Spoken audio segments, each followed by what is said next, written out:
We share the planet with millions of microorganisms, many of which cause us no harm, and some of which actually benefit us.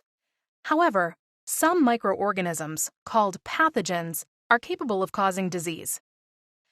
Our bodies are equipped with many natural defenses against infection-causing pathogens. Healthy, intact skin and mucous membranes help to prevent pathogens from entering the body. Areas of broken skin, like a cut or rash, could allow germs to enter.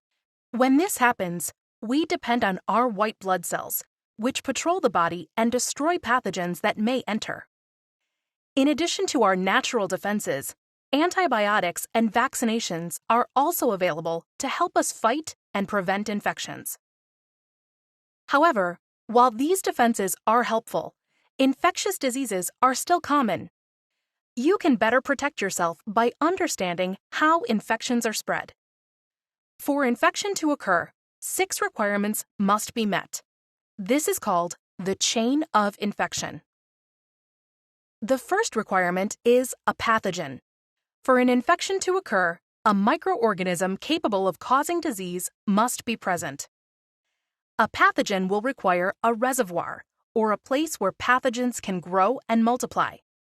Possible reservoirs for pathogens include human bodies, animals, insects, bodies of water, and food. Once the pathogens have multiplied sufficiently, they must have a way of leaving the reservoir.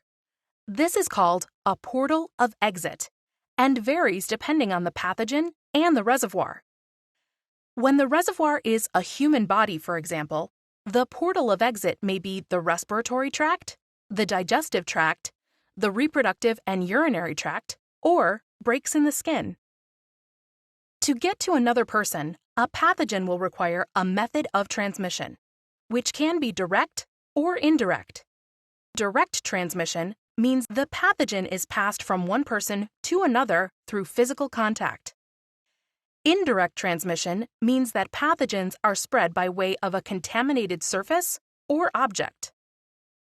To complete the transmission, the pathogen must find a portal of entry. Just as the pathogen must have a way of leaving the reservoir, it must also have a way of gaining entry to a new reservoir. In the case of person-to-person transmission, potential portals of entry include the respiratory tract, the digestive tract, the reproductive and urinary tract, the eyes, and breaks in the skin.